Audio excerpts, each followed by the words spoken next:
Assalamualaikum warahmatullahi wabarakatuh. Sebelumnya yang terhormat kepada Bu Ria Rahmanida SPD MPD selaku dosen pengampu mata kuliah Statistika, Ekonomi, dan Bisnis. Kami di sini dari kelompok 9 dengan materi konsep dasar probabilitas ingin menjelaskan tentang konsep dasar probabilitas.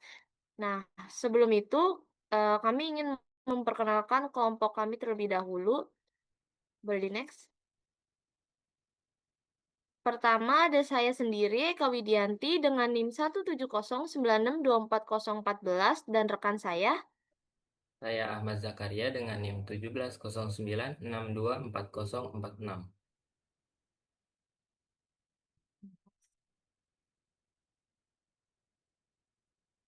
Nah, di sini kita akan membahas tentang pertama pengertian dari probabilitas, selanjutnya ada manfaat probabilitas, dan selanjutnya lagi ada pendekatan terhadap probabilitas, ada hukum dasar probabilitas, dan terakhir ada teorema Bayes.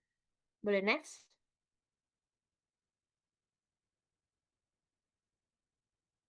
Nah, di sini kita akan mengetahui dulu nih, apa sih probabilitas?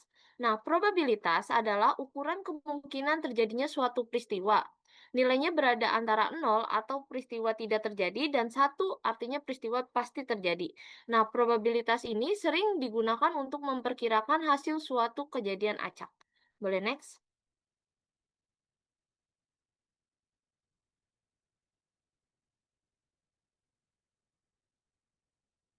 Nah, selanjutnya apa sih manfaat dari mempelajari probabilitas? Nah, manfaat yang kita dapatkan itu dari pertama adanya pengambilan keputusan. Nah, dengan mempelajari probabilitas ini dapat membantu membuat keputusan dalam kondisi ketidakpastian. Nah, selanjutnya itu ada di perencanaan. Dengan mempelajari probabilitas, menyusun strategi berdasarkan kemungkinan hasil. Nah, selanjutnya ada prediksi. Digunakan dalam statistika dan ilmu data untuk memprediksi tren atau pola. Nah, yang terakhir ada analisis resiko. Nah, dengan mempelajari probabilitas dapat memperkirakan kemungkinan kerugian atau bahaya dalam berbagai bidang seperti keuangan, asuransi, dan kesehatan. Boleh di next?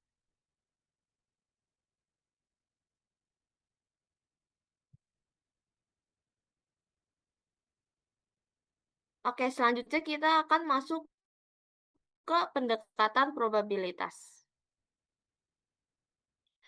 Eh, Pendekatan probabilitas ini ada 3 macam, yaitu yang pertama ada pendekatan klasik, ada pendekatan frekuensi relatif, dan yang terakhir ada pendekatan subjektif. Boleh di next?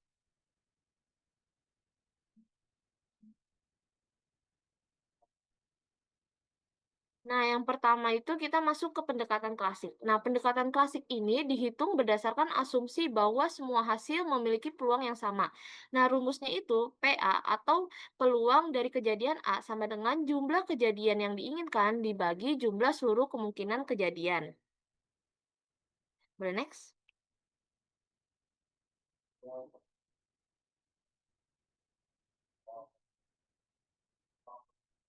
Nah, di sini ada contohnya yaitu sebuah kotak berisi 5 bola merah, 3 bola biru, dan 2 bola hijau. Jika satu bola diambil secara acak, berapa probabilitas terambilnya bola biru? Nah, kita hitung dulu total dari bolanya itu ada 5 bola merah, 3 bola biru, dan 2 bola hijau. Nah, totalnya itu ada 10 bola. Nah, sedangkan yang diinginkan itu kan terambilnya bola biru. Nah, bola biru ada jumlahnya ada 3. Jadi P bola biru yaitu jumlah bola yang diinginkan ada 3 bola biru dibagi jumlah keseluruhan bola yaitu ada 10.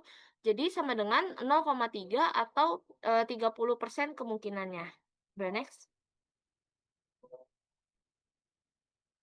Selanjutnya itu ada pendekatan frekuensi relatif. Nah, pada pendekatan frekuensi relatif ini, probabilitas ditentukan berdasarkan data atau pengamatan historis terhadap frekuensi kejadian. Rumusnya itu PA atau peluang kejadian A sama dengan frekuensi kejadian A dibagi jumlah total percobaan. Boleh next?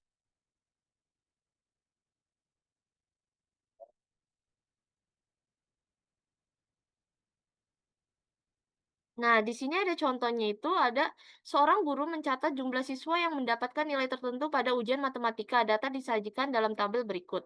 Nah, yang mendapat nilai 60 ada 5 siswa, yang mendapat nilai 70 ada 12 siswa, yang mendapat nilai 80 ada 18 siswa, yang mendapat nilai 90 ada 10 siswa, dan yang terakhir yang mendapat nilai 100 ada 5 siswa. Berdasarkan tabel di atas, tentukan berapa probabilitas relatif seorang siswa memperoleh nilai 80. Dan berapa probabilitas relatif seorang siswa memperoleh nilai 90 atau lebih? Boleh next?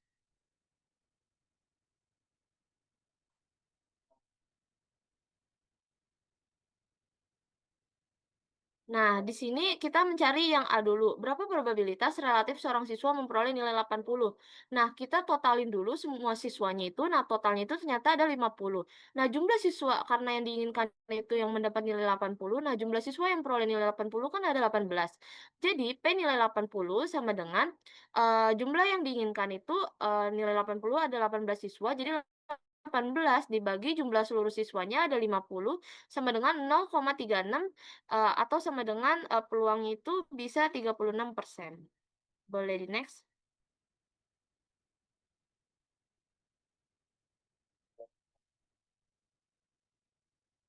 Nah, selanjutnya itu yang B, berapa probabilitas relatif seorang siswa memperoleh nilai 80 atau lebih?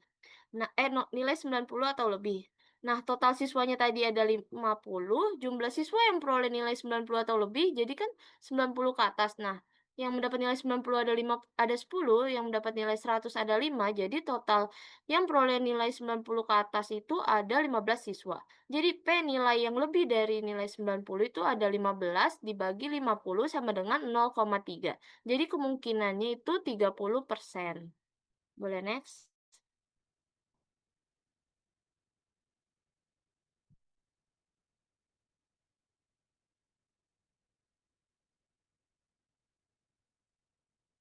Oke, selanjutnya itu kita masuk ke pendekatan subjektif. Nah, pada pendekatan subjektif ini, probabilitas ditentukan berdasarkan penilaian pribadi, intuisi, atau pengalaman bukan data objektif. Nah, contohnya itu bisa kita lihat seorang investor memperkirakan bahwa peluang saham X akan naik minggu depan sebanyak 60%. Nah, perkiraan ini berdasarkan pengalamannya dan analisis pribadi bukan data statistik. Jadi, pendekatan subjektif ini digunakan ketika tidak ada data historis atau eksperimen, sehingga probabilitas didasarkan pada opini, pengalaman, dan penilaian pribadi. Boleh next?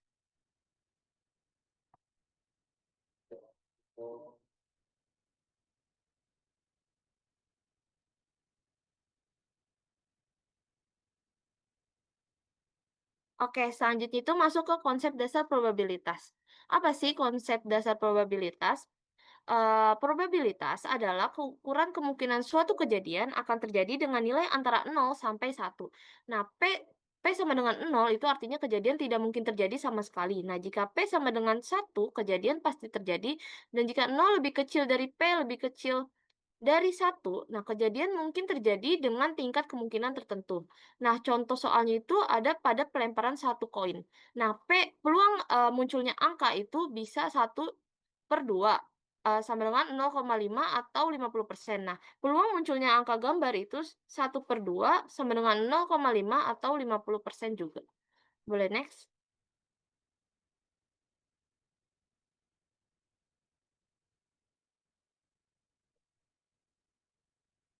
Oke, selanjutnya akan dijelaskan oleh rekan saya. Oke, berikutnya itu ada hukum dasar probabilitas. Hukum probabilitas ini digunakan untuk menghitung besarnya peluang itu sendiri.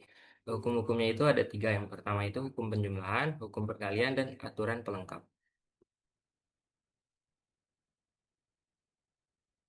Yang pertama itu ada hukum penjumlahan. Hukum penjumlahan ini digunakan untuk menghitung peluang terjadinya salah satu dari dua kejadian atau lebih. Secara umum, jika kita ingin tahu peluang kejadian A atau B terjadi, tujuannya untuk menghindari perhitungan ganda atas kejadian yang bisa terjadi bersamaan. Rumusnya itu ada dua. Yang pertama untuk kejadian yang saling lepas, dan untuk kejadian umum atau tidak saling lepas.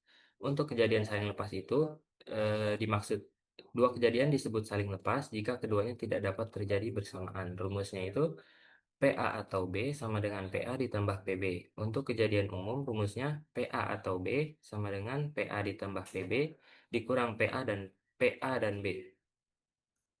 PA atau B itu adalah peluang terjadinya peristiwa A atau peristiwa B atau keduanya bisa terjadi bersamaan. Untuk PA sendiri, peluang terjadinya peristiwa A, untuk PB peluang terjadinya peristiwa B, dan untuk PA dan B adalah peluang terjadinya peristiwa A dan peristiwa B secara bersamaan. Berikutnya ada contoh soal hukum penjumlahan.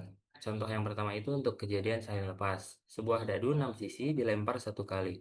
Tentukan peluang munculnya angka 1 atau 2.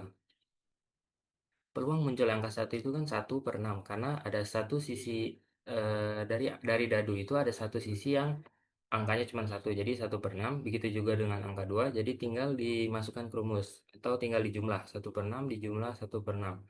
Hasilnya 2/6 atau 1/3. Berikutnya itu untuk kejadian umum atau tidak saling lepas. Soalnya, pada pengambilan satu kartu dari setumpuk kartu remi, tentukan peluang munculnya kartu as atau hati. Kartu as di sini jumlahnya itu 4 dari 52 itu. Dari 52 kartu remi, untuk kartu hati ada 13. Untuk penyelesaiannya, peluang kartu as itu ada 4/52, peluang kartu hati ada 13/52, peluang kartu as hati ada 1/52. Kemudian tinggal masukkan ke rumusnya, yaitu 4/52 ditambah 13/52 dikurang 1/52. Hasilnya itu 16/52 atau 4/13.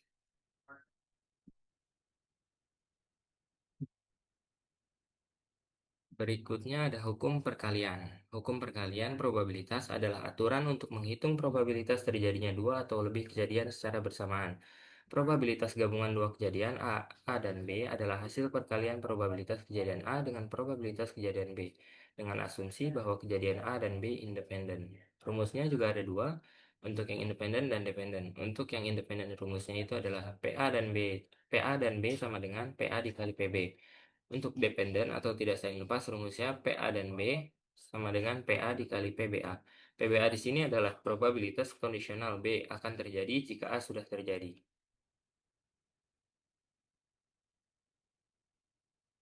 Berikutnya ada contoh soal hukum perkalian. Yang pertama untuk kejadian independen. Soalnya itu dua buah dadu 6 sisi dilempar masing-masing satu kali. Tentukan peluang munculnya angka 6 dari kedua dadu tersebut. Karena peluang muncul angka 6 itu 1/6 untuk kedua dadunya, jadi tinggal 1/6 dikali 1/6 yaitu 1/36. Untuk contoh soal kejadian dependen, soalnya itu pada pengambilan dua kartu berturut-turut pada pengambilan dari setumpuk kartu remi, tentukan peluang munculnya dua kartu as berturut-turut. Kemudian penyelesaiannya, peluang kartu pertama as itu kan 4/52 karena masih ada 4 kartu as. Untuk peluang kartu as kedua, jika kartu as pertamanya sudah diambil, jadi tinggal 3/51. Maka tinggal dikali keduanya, yaitu 4/52 dikali 3/51. Hasilnya itu 2652 atau 1/221. Hukum yang terakhir itu ada aturan pelengkap. Aturan pelengkap di sini adalah prinsip yang menyatakan bahwa probabilitas suatu kejadian dan probabilitas pelengkapnya selalu berjumlah satu. Rumusnya itu PA aksen sama dengan 1 dikurang PA. A aksen adalah komplemen dari kejadian A, PA adalah probabilitas kejadian A, PA aksen adalah probabilitas kejadian A tidak terjadi. Contoh soalnya, sebuah dadu 6 sisi dilempar satu kali. Berapa probabilitas mendapat angka bukan 6? Karena probabilitas mendapatkan angka 6 itu 1/6, jadi tinggal 1 dikurang 1/6 atau 5/6.